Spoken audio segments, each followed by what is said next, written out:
জগন্নাথ বিশ্ববিদ্যালয়ের ছাত্রদল নেতা খুনের প্রতিবাদে বিক্ষোভের ডাক, জড়িত দুজন শনাক্ত, দ্রুতই গ্রেপ্তারের দাবি।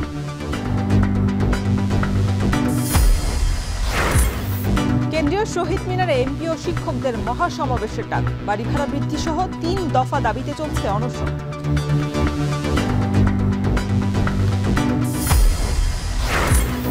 সঞ্চয় নয়, গ্রাহককে বিনিয়োগে উৎসাহ সরকারের, তারল্য ফাঁদে পড়তে পারে অর্থনীতি, শঙ্কা বিশ্লেষকদের। তাদের যে পরিমাণ সঞ্চয় আছে সেই সঞ্চয় দিয়ে তাদের জীবনযাত্রার মান যেটা আছে সেটা ধরে রাখতে পারছে না। শিগগিরই কক্সবাজার বিমানবন্দর থেকে ডানা মেলবে আন্তর্জাতিক ফ্লাইট, পর্যটন অর্থনীতিতে গতি সঞ্চারের আশা। ফেসিলিটিগুলো এনশিওর করা দরকার। সরকারের প্রতি আমাদের অনুরোধ থাকবে যে এটাই করুন না কেন, হয়তো টাইম নিয়ে করুক। এবং যুদ্ধবিরতির মধ্যে গাজায় ইসরায়েলি হামলায় নিহত ৪৫, শর্ত ভাঙার পাল্টাপাল্টি অভিযোগ, যুদ্ধবিরতি এখনো বহাল, দাবি ট্রাম্পের।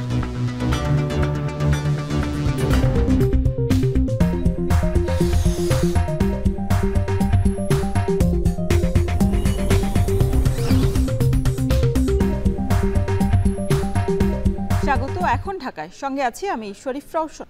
জগন্নাথ বিশ্ববিদ্যালয়ের শিক্ষার্থী এবং ছাত্রদল নেতা জোবায়েদ হত্যায় জড়িত দুজনকে শনাক্ত করা হয়েছে। তাদের গ্রেফতারের চেষ্টা চলছে বলে জানিয়েছে পুলিশ। ইতিমধ্যেই জড়িত সন্দেহে জোবায়েদের ছাত্রীকে পুলিশি হেফাজতে নেওয়া হয়েছে। এদিকে অবিলম্বে দোষীদের গ্রেফতার এবং বিচারের আওতায় না আনলে লাগাতার কর্মসূচির ঘোষণা দিয়েছে ছাত্রদল। বাকি জানাচ্ছেন সিফাত শরিয়ার। শেষবারের মতো পুরান ঢাকার রওশনভিলা থেকে বের হলেন জগন্নাথ বিশ্ববিদ্যালয়ের ছাত্র জোবায়েদ। প্রিয় ক্যাম্পাসে নয়, এবার যাচ্ছেন মিডফোর্ড হাসপাতালের মর্গে। ময়নাতদন্ত হবে তার। পুরান ঢাকার অলিগলি, আরমানিটোলার নুরবক্স রোড আর গৃহশিক্ষক হিসেবে রওশনভিলা তার পরিচিত হলেও প্রাণ গেল সেই চেনা আঙ্গিনাতেই। চুরিঘাগাতে, রক্তক্ষরণে, সিঁড়িতেই জীবনের ইতি টেনেছেন পরিসংখ্যান বিভাগের এই ছাত্র। রোববার বিকালে হত্যাকাণ্ডটি ঘটলেও জানাজানি হয় ঘণ্টা দুয়েক পর। খবর পেয়ে ছুটে আসেন সহপাঠী, স্বজন, শিক্ষক ও রাজনৈতিক সহযোদ্ধারা। জোবায়েদের আকস্মিক মৃত্যুর খবরে বিক্ষুব্ধ হয়ে ওঠেন জগন্নাথের শিক্ষার্থীরা। ঘেরাও করে রাখে বাড়িটি। দীর্ঘ ৬ ঘণ্টা পর লাশ উদ্ধার করে পিবিআই।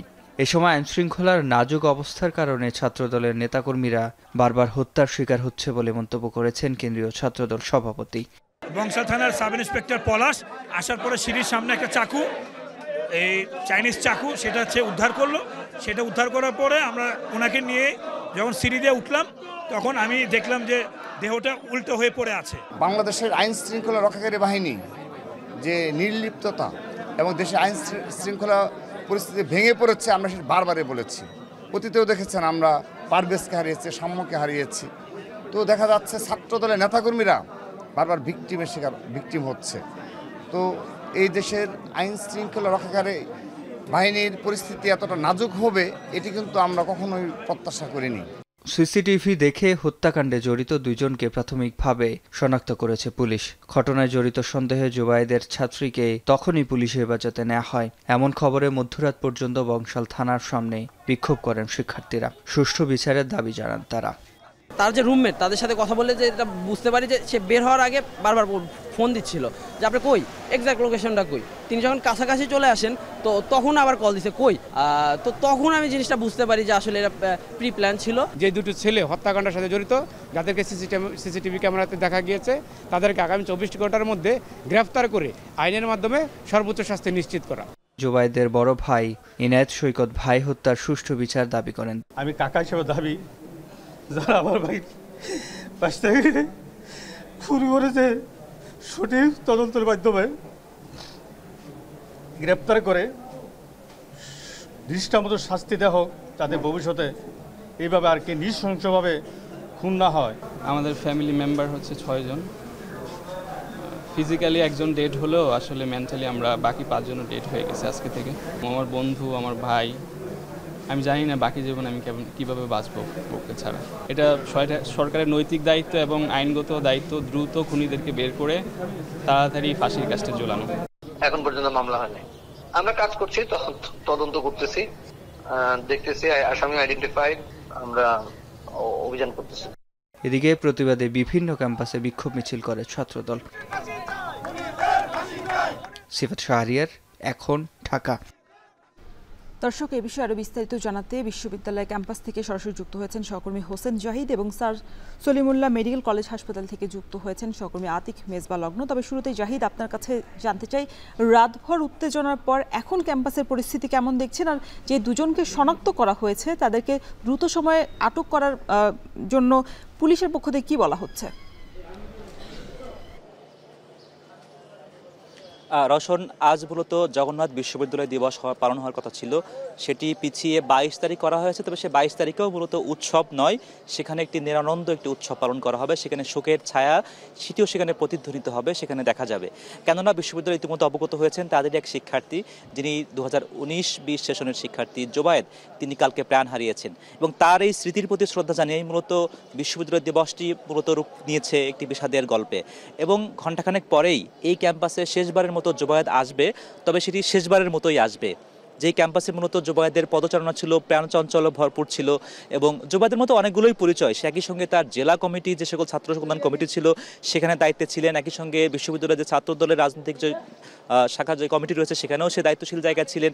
কাজেই এই নানাবিধ পরিচয়ের কারণে তার ক্যাম্পাসে বেশ পরিচয় যেমন ছিল, একই সঙ্গে তার শরীর, বন্ধু বান্ধব, জ্যেষ্ঠ কিংবা কনিষ্ঠ অনেকেই তার এই স্মৃতির প্রতি শ্রদ্ধা জানাতে ইতিমধ্যে এই ক্যাম্পাস এলাকায় আসছেন। তবে যেটি বারবার আমি উল্লেখ করতে চাই, আসলে এখানে আনন্দ নয়, বিষাদী মুখ্য হয়ে উঠেছে। এবং যে বিষয়টি জানতে চাইলেন আপনি, যে আসলে দুইজন সন্দিগ্ধ আসামি গ্রেপ্তার হয়েছে, সে বিষয়ে মূলত পুলিশ তৎপর আছেন আসলে এই বিষয়টি তদন্ত করা কিংবা আইনি যে পদক্ষেপগুলো নেওয়া। কিন্তু এখানে মূলত যারা উপস্থিত হয়েছেন তারা একই সঙ্গে বড় একটি অংশ রয়েছে যারা ছাত্রদলের নেতাকর্মী, একই সঙ্গে যারা জোবায়েদের সহপাঠী, একই সঙ্গে জোবায়েদের সংগঠনের সঙ্গে যারা জড়িত, তার জেলা ছাত্র কল্যাণ সমিতির সঙ্গে যারা জড়িত, সবকিছু মিলিয়েই মূলত এখানে একটা বেদনা বিধুর পরিস্থিতি তৈরি হয়েছে। এবং ঘণ্টাখানেক পরেই মূলত এই ক্যাম্পাসে শেষবারের মতো জোবায়েদের মরদেহ নেওয়া হবে এবং সেখানে জানাজায় অংশ নেবেন এখানকার শিক্ষার্থীরা। সেই প্রস্তুতি মূলত এখন নেওয়া হচ্ছে। এবং 22 তারিখের আগেও এই যে 2 দিন সময় পাওয়া যাচ্ছে, এই 2 দিন মূলত বিশ্ববিদ্যালয়ের ক্লাস পরীক্ষা সেটি বন্ধ রাখার সিদ্ধান্ত নিয়েছে জগন্নাথ বিশ্ববিদ্যালয় কর্তৃপক্ষ। এবং আগামীকাল ক্যাম্পাসে তারা শোক পালন করার উদ্দেশ্যেই মূলত আগামীকাল তারা দোয়া মাহফিলের আয়োজন করা হয়েছে এবং সেখানে মূলত এই বিদায় নেওয়া জোবায়েদের জন্যই দোয়া করা হবে, প্রার্থনা করা হবে। এর পাশাপাশি যেহেতু এই ঘটনাটি বিশ্ববিদ্যালয়ের আশপাশের একটি এলাকা, পুরান ঢাকার মধ্যেই এটি ঘটেছে, কাজেই কালকে রাতেও দেখেছিলাম যে শিক্ষার্থীরা যেখানে বিক্ষোভ করছিলেন এবং সেই বিক্ষোভের প্রেক্ষিতে দেখেছি রাতেই পুলিশ সন্দিগ্ধ আসামিদের গ্রেপ্তার করেছেন। কিন্তু সেই বিচার প্রক্রিয়া, সেই আটক অভিযান, সেই তদন্ত প্রক্রিয়া আরও বেশি ত্বরান্বিত করতেই মূলত শিক্ষার্থীদের এখনও চাওয়া পাওয়া যেমন রয়েছে, একই সঙ্গে শিক্ষার্থীদের সেই উপস্থিতিও রয়েছে ক্যাম্পাস প্রাঙ্গণে। এবং যেহেতু আজকে কোনো উৎসব কেন্দ্রিক কোনো পদক্ষেপ নেওয়া হয়নি, তারপরেও শিক্ষার্থীরা কিন্তু আসছেন এবং তাদের চোখে মুখে এই চিত্রটি বারবারই ফুটে উঠছে।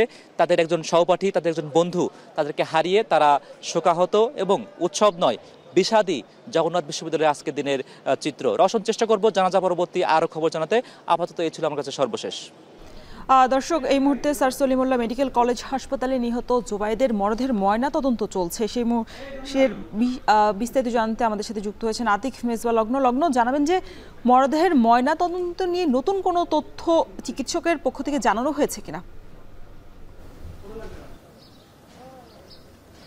রওশন, এখন পর্যন্ত চিকিৎসকদের পক্ষ থেকে তেমন কিছুই জানানো হয়নি। তবে আমরা দেখেছি যে সকাল 10টার কিছুক্ষণ পরেই আসলে আনুষ্ঠানিকভাবে যে ময়নাতদন্ত রয়েছে সেই কার্যক্রম শুরু করা হয়েছে। গতকালকে রাত থেকেই মরদেহ এখানে ছিল এবং আমরা দেখেছি যে স্বজন সহপাঠী থেকে শুরু করে যে পরিবারের যারা ছিলেন, স্বজনরা ছিলেন, তারা সবাই কিন্তু এখানে উপস্থিত ছিলেন এবং সবাই আসলে অপেক্ষা করছিলেন যে জোবায়েদের যে মরদেহ সেটি ময়নাতদন্তের পরে যে ক্যাম্পাসে নিয়ে যাওয়ার কথা রয়েছে এবং সেখানে জানাজার যে খবর আমরা কিছুক্ষণ আগে জেনেছি সেই বিষয়টি এখানে এখন পর্যন্ত জানানো হয়েছে।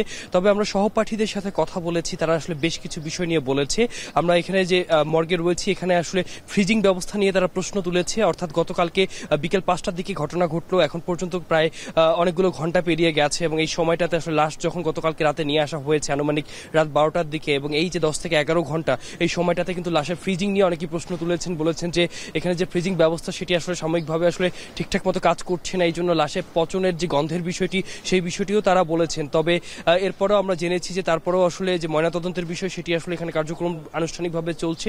এর মধ্যেই কিন্তু আমরা লালবাগ জোনের যে ডিসি রয়েছে তার সাথে আমরা কথা বলেছিলাম, তাকে আমরা প্রশ্ন করেছিলাম যে মামলার অগ্রগতি কতটুকু। তিনি বলেছিলেন যে মামলার বিষয়ে তারা আসলে সময় নিচ্ছেন, যেহেতু আসলে এখানে আসলে অনেকগুলো আলামত সংগ্রহ করার বিষয় রয়েছে এবং সবগুলো আলামত সংগ্রহ করার পরেই কিন্তু মূলত তারা আসলে সিসিটিভি ফুটেজের মাধ্যমে যে দুজনকে আসলে সন্দেহ করা হচ্ছিল, এর পাশাপাশি এর সাথে আরো সম্পৃক্ত কারা আছে বা এর নেপথ্যে কারা রয়েছেন সেই কাকতালীয় বিষয়গুলোকে আসলে সত্যের মাধ্যমে উদ্ঘাটন করার জন্য তারা একটু সময় নিচ্ছেন এবং সময় নিয়ে আসলে যারা প্রকৃত পক্ষে এখানে দায়ী রয়েছেন তাদেরকে আসলে খুঁজে বের করবার জন্যই মূলত এই সময়টা নেওয়া হচ্ছে বলে পুলিশের পক্ষ থেকে আমাদেরকে জানানো হয়েছে। আমরা দেখেছি যে এখানে শুধু স্বজন বা সহপাঠী নয়, বিশ্ববিদ্যালয় থেকে কর্তব্যরত যারা রয়েছেন, একই সাথে আমরা জানি যে জোবায়েদ রাজনীতির সাথে যুক্ত ছিলেন, বাংলাদেশের জাতীয়তাবাদী ছাত্র দলের সাথে যুক্ত ছিলেন।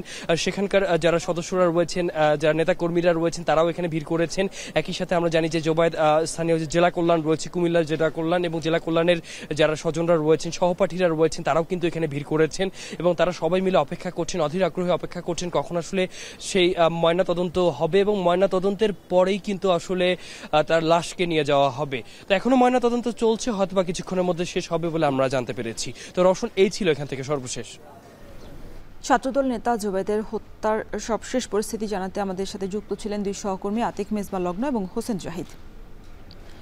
20% বাড়ি ভাড়া বৃদ্ধি সহ 3 দফা দাবিতে নবম দিনের আন্দোলনে কেন্দ্রীয় শহীদ মিনারে বেসরকারি এমপিওভুক্ত শিক্ষকদের অবস্থান কর্মসূচির পাশাপাশি অনির্দিষ্টকালের কর্মবিরতি 8ম দিনে গড়িয়েছে। চলছে অনশন কর্মসূচি। পাশাপাশি আজ কেন্দ্রীয় শহীদ মিনারে মহাসমাবেশের ডাক দিয়েছেন শিক্ষকরা। সে বিষয়ে আরো বিস্তারিত জানাতে যুক্ত হয়েছেন সহকর্মী বাইজিদ সাদ। সাদ, এর আগে আপনার সাথে যুক্ত হয়েছিলাম, তখন শুরু হচ্ছিল মহাসমাবেশ। এখন মহাসমাবেশের কি অবস্থা? আর এই যে নবম দিনে গড়িয়েছে শিক্ষকদের অবস্থান কর্মসূচি, এরপর আসলে তারা কি বলছেন এবং আজ আর কি কি কর্মসূচি আছে জানাবেন। আজকের কর্মসূচি দুটি চলছে, সেটা একটা মহাসমাবেশ, সেটা সকাল 10টা থেকে শুরু হয়েছে। অন্যটি তারা যেই আমরণ অনশন, আগে এটি অনশন ছিল, এখন আমরণ অনশনে পরিণত হয়েছে। তারা জানিয়েছেন কিছুক্ষণ আগেই এখানে শিক্ষকদের যে 3 দফা দাবি সেটির সঙ্গে একাত্মতা পোষণ করতে বিএনপির যুগ্ম মহাসচিব শহীদুদ্দিন চৌধুরী আনি এসেছিলেন।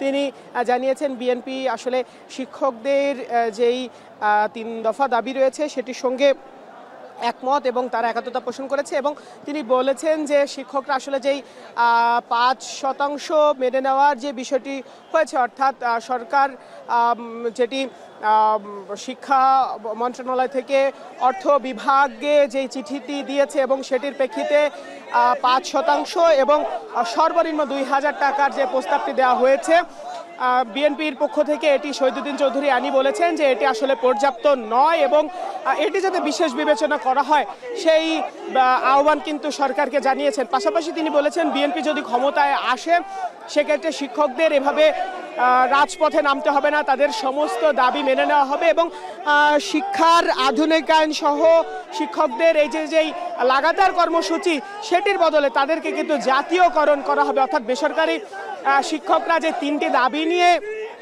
এই টানা 9 দিন ধরে তাদের আন্দোলন চালিয়ে যাচ্ছেন, 20% বাড়ি ভাড়া, 1500 টাকা চিকিৎসা ভাতা সহ 75% উৎসব ভাতার যে প্রজ্ঞাপনের দাবি জানিয়েছেন, এই দাবির প্রেক্ষিতে তারা বিভিন্ন ধরনের কর্মসূচি পালন করছেন, সেটির সঙ্গে আসলে বিএনপি একমত। এবং আমরা দেখতে পাচ্ছি যে এখানে সারা দেশ থেকে প্রত্যেকটা জেলা উপজেলা থেকে কিন্তু শিক্ষক কর্মচারীরা এখানে এসেছেন এবং পুরো শহীদ মিনার আসলে কানায় কানায় পূর্ণ। তারা বিভিন্ন ধরনের স্লোগান দিচ্ছেন, তারা বলছেন যে তাদের যে দাবি সেই দাবিগুলো যৌক্তিক এবং এর পাশাপাশি তারা কিন্তু আমরণ অনশনও চালিয়ে যাচ্ছেন। মূলত শিক্ষকরা 1000 টাকা বাড়ি ভাড়া পান, যেটি বলছেন যে তারা পর্যাপ্ত নয় এবং তাদের চিকিৎসা ভাতা দেওয়া হয় মাত্র 500 টাকা, যেটি তারা 1500 টাকা করার দাবি জানাচ্ছেন।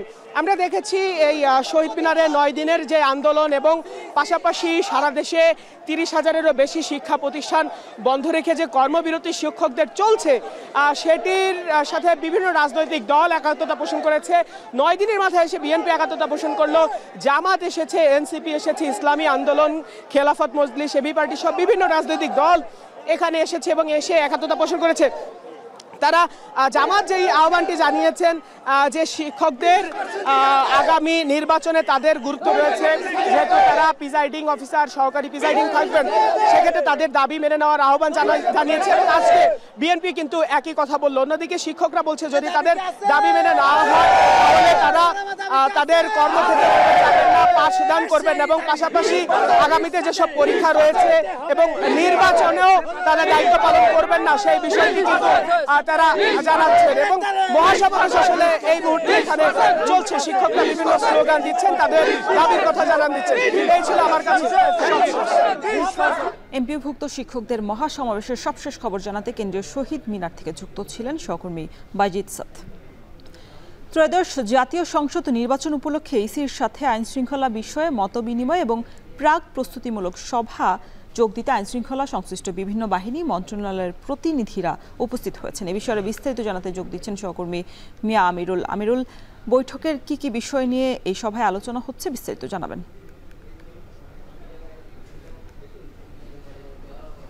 রওশন, নিশ্চয়ই বর্তমান কমিশনের দায়িত্ব পাওয়ার পর থেকে বলা চলে যেহেতু তফসিলের বাকি 1.5 মাসের মতো সময় রয়েছে, এরই মধ্যে সবচেয়ে বেশি গুরুত্বপূর্ণ যে বিষয়টি উঠে এসেছে বিভিন্ন রাজনৈতিক দলের পক্ষ থেকে, সেই সাথে ভোটারদের পক্ষ থেকেও মূলত যে দেশের আইন শৃঙ্খলা রক্ষায় কী ধরনের ব্যবস্থা নিতে যাচ্ছে নির্বাচন কমিশন, সেই বিষয়ে মূলত আজকে নির্বাচন কমিশনের যে প্রতিনিধি যারা রয়েছেন, প্রধান নির্বাচন কমিশনারের সভাপতিত্বে আজকের এই বৈঠক। এখানে বলা চলে সেনা, নৌ এবং বিমান বাহিনীর প্রধানদের পক্ষ থেকে প্রতিনিধিরা এখানে অংশ নিয়েছেন, সেই সাথে স্বরাষ্ট্র মন্ত্রণালয়ের প্রতিনিধিরা কিন্তু অংশ নিয়েছেন এবং একই সাথে এখানে কিন্তু রয়েছেন, আমরা দেখেছি যে বিভিন্ন গোয়েন্দা সংস্থার যে প্রতিনিধি যারা রয়েছেন তারা কিন্তু অংশ নিয়েছেন। বলা চলে সব মিলিয়ে নির্বাচনের সংশ্লিষ্ট যে বিষয়গুলো থাকে নির্বাচন আইন শৃঙ্খলা রক্ষায়, সেগুলো কিন্তু বিশেষভাবে গুরুত্ব পাচ্ছে। আপনি জেনে থাকবেন যেহেতু একটি নির্বাচন আয়োজনে নির্বাচনের বিভিন্ন জায়গায় কিংবা বিভিন্ন প্রত্যন্ত অঞ্চলে যে ভোটার বা ব্যালট বাক্স পৌঁছানোর বিষয় থাকে, সেই সাথে ভোট আয়োজনে সেখানটায় কিন্তু এক ধরনের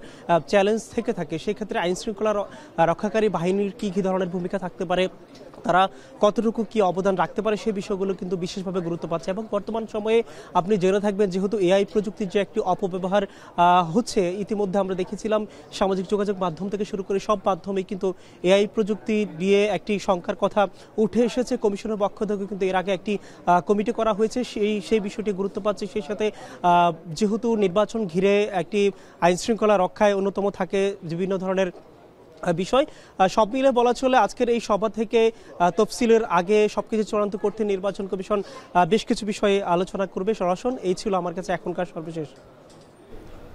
ইসির সাথে আইন শৃঙ্খলা বাহিনীর বৈঠকের সবশেষ খবর জানাতে ইসি সচিবালয় থেকে যুক্ত ছিলেন সহকর্মী মিয়া আমিরুল। বহু বছর ধরে মধ্যবিত্তের আস্থার বিনিয়োগ হিসেবে পরিচিত সঞ্চয়পত্র যদিও এখন কমতির দিকে কেনার হার। অর্থনীতি বিশ্লেষকরা বলছেন মূল্যস্ফীতি এবং আয় কমে যাওয়ায় বাড়তি টাকা নেই মধ্যবিত্তের হাতে, ফলে বড় একটি অংশ ভেঙে ফেলছেন পুরনো বিনিয়োগ। যদিও কেন্দ্রীয় ব্যাংক বলছে সঞ্চয়ের পরিবর্তে বিনিয়োগে উৎসাহ দিচ্ছে সরকার। আর বিশ্লেষকরা মনে করেন রাজনৈতিক অনিশ্চয়তা আর সুদের নীতিতে তারল্য ফাঁদে পড়তে পারে অর্থনীতি। বিস্তারিত দেখুন শাহাদাত অভ্রের প্রতিবেদনে।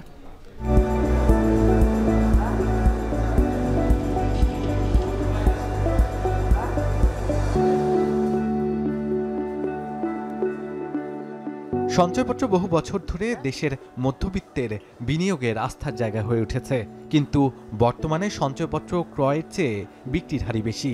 কেন্দ্রীয় ব্যাংকের তথ্য বলছে গত বছরের আগস্টে সঞ্চয়পত্রে গ্রাহকদের নিট বিনিয়োগ ছিল 2036 কোটি টাকা, কিন্তু চলতি বছরের আগস্টে বিক্রি কমে দাঁড়িয়েছে মাত্র 289 কোটিতে, অর্থাৎ এক বছরে বিক্রি কমেছে 87%-এরও বেশি।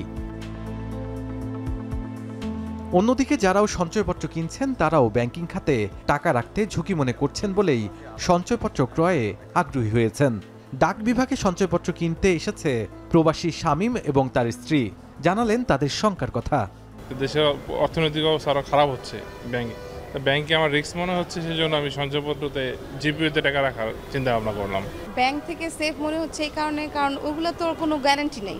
এখন এটা সরকারের উপরে আমরা দিয়ে দিয়েছি, বাস ওনারা এখন এটার উপরে একটা ভরসা আছে যে একটা আমরা বেনিফিট পাবো। এখন তো ব্যাংকের অবস্থা ভালো না, কোন ব্যাংক ভালো কোন ব্যাংক খারাপ সেটা সাধারণ মানুষের জন্য বোঝা কঠিন, যার ফলে এখানে জমা রেখেছিলাম। আমি সরকারি চাকরি করতাম এক সময়, এই জন্য সরকারি জিনিসটাকে আমি সাপোর্ট। অর্থনীতিবিদরা বলছেন মানুষ এখন সঞ্চয় থেকে বের হয়ে টিকে থাকার চেষ্টা করছেন। মূল্যস্ফীতি, আয় কমে যাওয়া, কর্মসংস্থানের ভাটা সব মিলিয়ে মধ্যবিত্তের হাতে বাড়তি টাকা নেই। ফলে বড় একটি অংশ ভেঙে ফেলছে পুরনো বিনিয়োগ। তাদের যে পরিমাণ সঞ্চয় আছে সেই সঞ্চয় দিয়ে তাদের জীবনযাত্রার মান যেটা আছে সেটা ধরে রাখতে পারছে না। তাদের যে বেসিক নিড আছে সেগুলো ফুলফিল করতে পারছে না। দ্রব্যমূল্যের ঊর্ধ্বগতি সেটাও কিন্তু আসলে অ্যালার্মিং। সুতরাং তারা নতুন করে যে সঞ্চয়পত্রে বিনিয়োগ করবে সেই আগ্রহটা তারা হারিয়ে ফেলেছে। যদি বিনিয়োগ প্রবাহটা বৃদ্ধি পায় তাহলে সেই ক্ষেত্রে হয়তো কর্মসংস্থান বৃদ্ধি পাবে। যে নীতির সুদের হার কমানো সত্ত্বেও এর আলটিমেট সুফল এটা সাধারণ জনগণ এটা পাচ্ছে না। বাংলাদেশ ব্যাংকের মুখপাত্র জানালেন, সরকারের উদ্দেশ্য এখন মানুষকে সঞ্চয়ের বদলে বিনিয়োগে উৎসাহিত করা। এতে অর্থনীতিতে গতি ফিরবে, বাড়বে কর্মসংস্থান। জনগণের কাছে যদি বিকল্প অধিকতর লাভজনক বিনিয়োগের ক্ষেত্র সৃষ্টি হয় তখন স্বাভাবিকভাবে এখান থেকে সুইচ করে অন্য জায়গায় যাবে। সরকার নিজেও চাচ্ছে যে পাবলিকের কনসেন্ট্রেশনটা সঞ্চয়ের পত্রের পাশাপাশি ওই জায়গাতেও শিফট করুক আর ট্রেজারি বন্ড বিলে। তবে বিশ্লেষকরা সতর্ক করে বলছেন, এই নীতির ফলে অর্থনীতি পড়তে পারে লিকুইডিটি ট্র্যাপে। অর্থাৎ মানুষ টাকা হাতে রাখছে কিন্তু রাজনৈতিক অনিশ্চয়তায় বিনিয়োগে ভয় পাচ্ছে।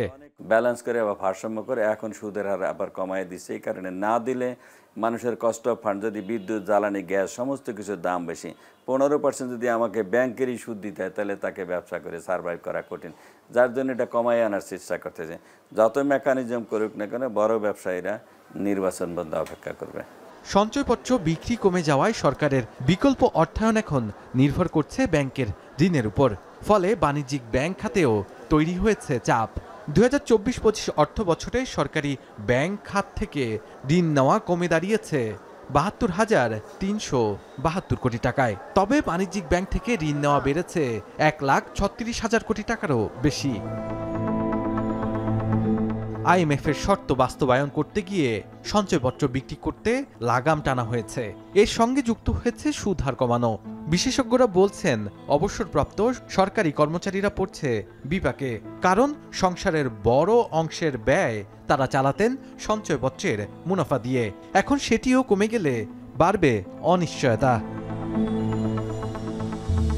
বাজেট ঘাটতি মেটাতে বড় খাত ছিল এই সঞ্চয়পত্র। যখন সাধারণ মানুষ এই সঞ্চয়পত্র থেকে মুখ সরিয়ে নিচ্ছে তখন বাংলাদেশ ব্যাংক বলছে সেই সঞ্চয় বিনিয়োগ আকারে অর্থনীতিতে ফিরে আসবে। তবে এখন দেখার বিষয় সাধারণ মানুষ কতটা বিনিয়োগে আগ্রহী হয়। সাদাত অভ্র, এখন ঢাকা।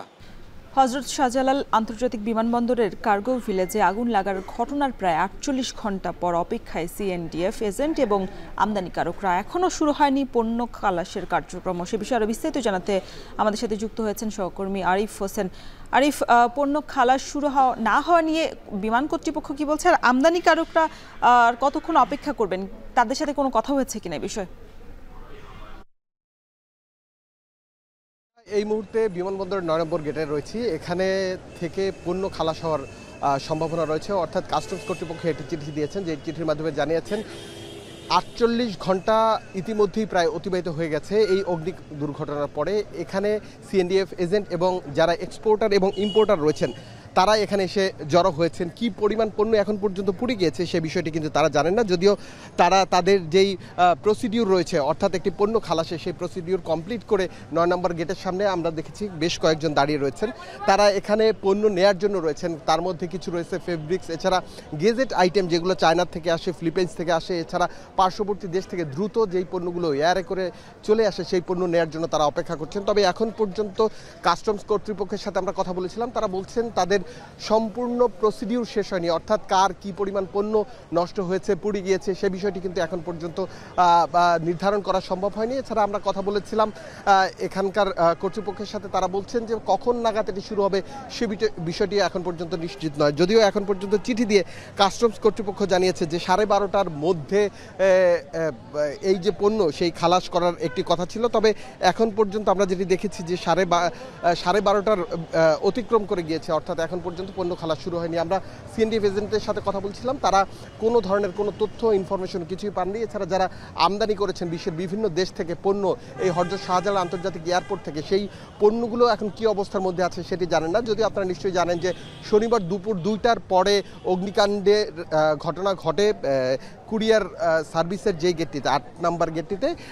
এটি থেকে কি পরিমাণ মাল পুড়ে গিয়েছে সেটি কিন্তু এখন পর্যন্ত নির্ধারণ করতে পারেনি কাস্টমস এবং এয়ারপোর্ট কর্তৃপক্ষ। তবে এখন পর্যন্ত অপেক্ষা দেখতে পাচ্ছি আমরা সিএনডিএফ এজেন্ট এবং আমদানিকারকদের, তারা অপেক্ষা করছেন কখন নাগাদ তারা এই পণ্যর খোঁজ খবর পাবেন সে বিষয়টি নির্দিষ্ট করে বলা যাচ্ছে না। তবে আমরা তাদের সাথে কথা বলেছিলাম, তারা বিভিন্ন মহলে যোগাযোগ করছেন কখন এটি ছাড় পাবেন অথবা কি পরিমাণ পণ্য তাদের বেঁচে গিয়েছে পোড়ার হাত থেকে, সে বিষয়টি নির্ধারণের পরেই কিন্তু পণ্য খালাস শুরু হবে, এমনটাও বলছেন কেউ কেউ। হযরত শাহজালাল আন্তর্জাতিক বিমানবন্দরে আগুন লাগার ৪৮ ঘন্টা পরও এখনও শুরু হয়নি পণ্য খালাস কার্যক্রম। সে বিষয়ে বিস্তারিত জানাচ্ছিলেন সহকর্মী আরিফ হোসেন। মানবতা বিরোধী অপরাধে শেখ হাসিনা মামলার আসামি পক্ষের যুক্তিতর্ক আজ। সে বিষয়ে আরও বিস্তারিত জানাতে আমাদের সাথে আন্তর্জাতিক অপরাধ ট্রাইব্যুনাল থেকে যুক্ত হয়েছেন সহকর্মী তৌহিদুল তারেক। তারেক, মানবতা বিরোধী অপরাধে শেখ হাসিনা মামলার আসামি পক্ষের যুক্তিতর্ক কি শুরু হয়েছে কিনা, আর এই যুক্তিতর্ক কতক্ষণ পর্যন্ত চলবে, বিস্তারিত জানাবেন।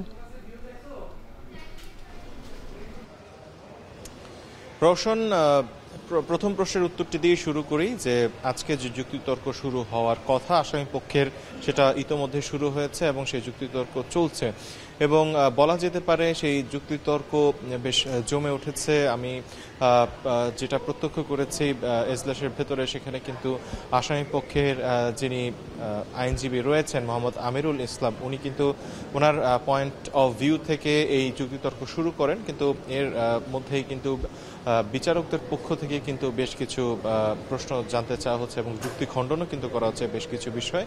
এবং তার এই যুক্তিতর্কে আজ শুরুতেই যে বিষয়টি তারা তুলে ধরার চেষ্টা করেছেন যে এই জুলাই আন্দোলনে শেখ হাসিনা যিনি তৎকালীন প্রধানমন্ত্রী ছিলেন, প্রধানমন্ত্রীর জায়গা থেকে তিনি প্রভাব বিস্তার করেছেন কিনা, এই প্রশ্নে আসামি পক্ষের যে বক্তব্য যে কোনো ধরনের প্রভাব কিন্তু তিনি রাখেননি এবং জুলাই আন্দোলনে শেখ হাসিনার যে আন্দোলনকারীদেরকে রাজাকার বলে সম্বোধন করার যে একটি বিষয় ছিল, সেই বিষয়টি নিয়েও কিন্তু যুক্তিতর্ক এখানে উঠে এসেছে এবং আসামি পক্ষের পক্ষ থেকে বলা হচ্ছে যে এই বক্তব্যটি শিক্ষার্থীরা বুঝতে ভুল করার কারণে আসলে এই ঘটনাটা এত দূর গড়িয়েছে। যদিও বিচারক মণ্ডলীর পক্ষ থেকে এই বিষয়টির আরও বিশদ ব্যাখ্যা চাওয়া হয়েছে। বিচারক মণ্ডলীরা বলছেন যে এখানে কাদেরকে আসলে রাজাকার বলা হচ্ছে এবং কি কারণে এখানে রাজাকার শব্দটি আন্দোলনে আসলো, সেই প্রশ্ন কিন্তু বিচারক মণ্ডলী আসামি পক্ষের আইনজীবীর কাছে রেখেছেন। এবং একই সাথে আরেকটি যে প্রশ্ন করেছেন যে এই যুক্তিতর্ক কতক্ষণ চলবে। সাধারণত আমরা দেখে থাকি যে ট্রাইব্যুনালে এই যুক্তিতর্ক বিকেল 4টা সাড়ে 4টা পর্যন্ত চলে এবং আজকেও হয়তো সে সময় পর্যন্তই চলবে। এবং আরেকটি বিষয় একটু উল্লেখ করি যে ট্রাইব্যুনাল 2-এ কিন্তু আসলে গণঅভ্যুত্থানকালীন লাশ পোড়ানোর যে মামলা, সেই মামলার সাক্ষ্য গ্রহণও কিন্তু চলছে। এই ছিল আমার কাছে সর্বশেষ। মানবতা বিরোধী অপরাধে শেখ হাসিনা মামলার আসামি পক্ষের যুক্তিতর্কের সবশেষ খবর জানাতে যুক্ত ছিলেন সহকর্মী তৌহিদুল তারেক। বিশ্ববিদ্যালয় পরিক্রমা আয়োজিত এইচএসসি পরীক্ষায় জিপিও 5 প্রাপ্ত শিক্ষার্থীদের সংবর্ধনা অনুষ্ঠানে বক্তব্য রাখছেন বিএনপি মহাসচিব মির্জা ফখরুল ইসলাম আলমগীর। আমরা সরাসরি যুক্ত হচ্ছি সেখানে। জানাতে চাই আমার সেই সমস্ত ছাত্রছাত্রী ভাই বোনদের, সন্তানদের যারা এই দেশে গণতন্ত্র প্রতিষ্ঠার জন্য প্রাণ দিয়েছে। আমি আজকে এই তোমাদের সামনে আর একজন মহান মানুষের প্রতি শ্রদ্ধা জানাতে চাই, যিনি স্বাধীনতা ঘোষণা করে আমাদেরকে একটা নতুন স্বপ্ন দেখিয়েছিলেন, শহীদ প্রেসিডেন্ট জিয়া রহমান।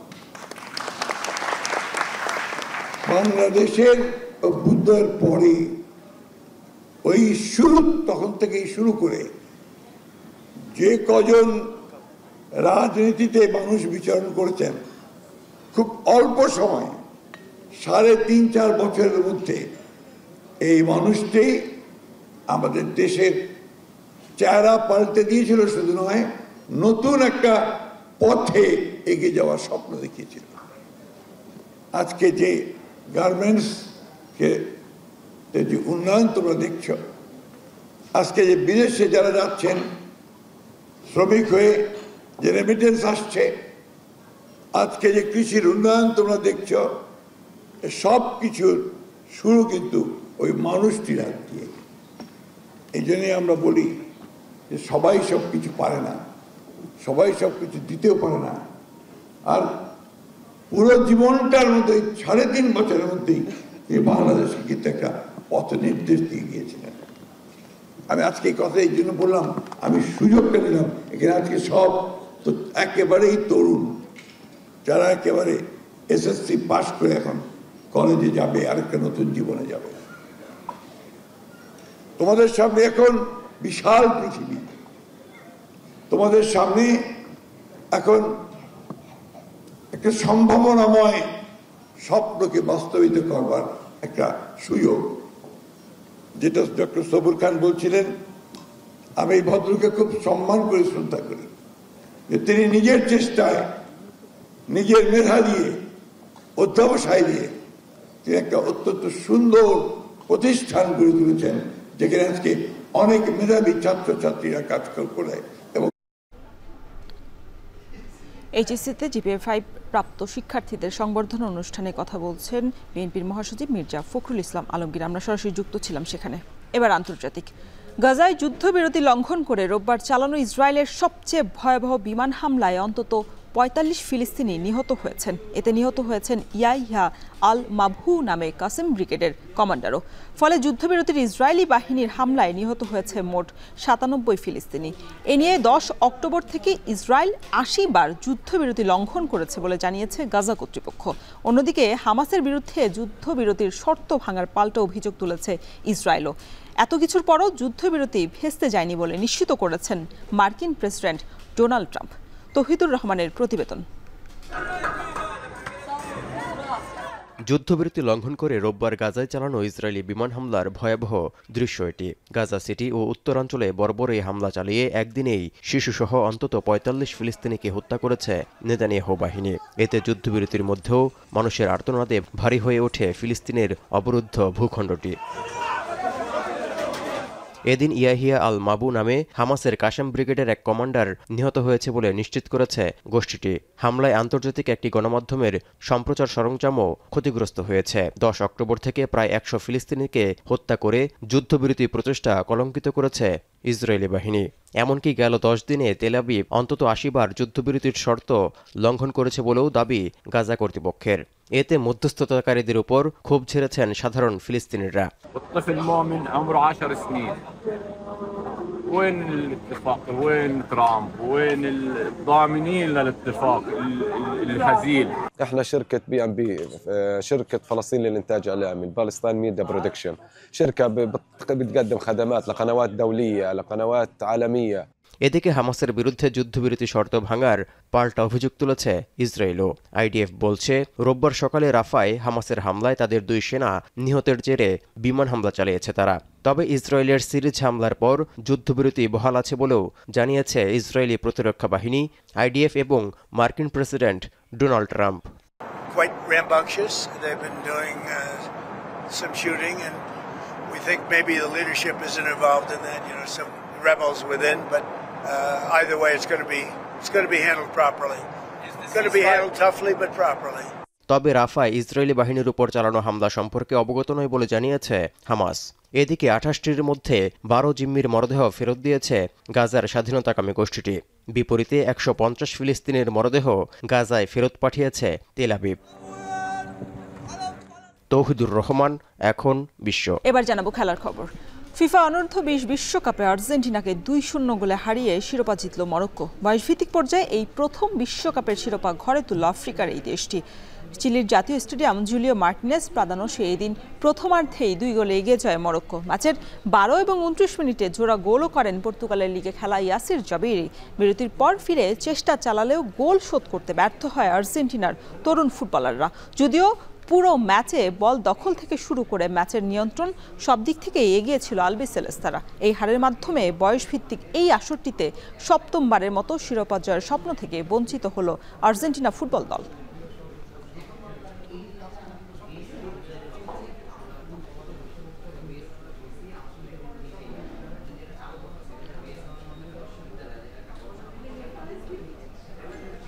শেষ করছি এখন ঢাকা, তার আগে শিরোনামগুলো আরও একবার। জগন্নাথ বিশ্ববিদ্যালয়ের ছাত্রদল নেতা খুনের প্রতিবাদে বিক্ষোভের ডাক, জড়িত 2 জন শনাক্ত, দ্রুতই গ্রেপ্তারের দাবি।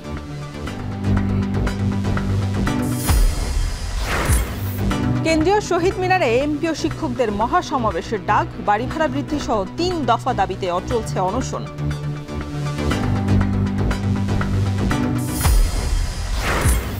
তফসিল এবং নির্বাচন ঘিরে ইসিতে প্রাক প্রস্তুতিমূলক সভা, যোগ দিয়েছেন আইন শৃঙ্খলা বাহিনী এবং মন্ত্রণালয়ের প্রতিনিধিরা।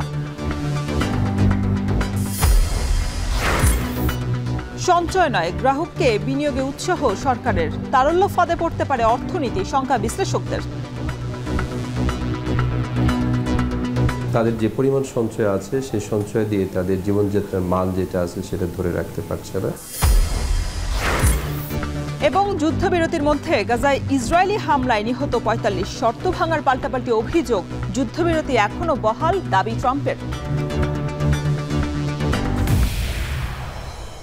এই ছিল এখন ঢাকার আয়োজনে। এখন টেলিভিশন ওয়েবসাইটে দেখতে ভিজিট করুন www.ekhon.tv। যারা ফেসবুকে যুক্ত থাকতে ভিজিট করুন facebook.com/tv.ekhon এবং ইউটিউবে এখন টেলিভিশন সরাসরি দেখতে ভিজিট করুন youtube.com/c/ekhon tv।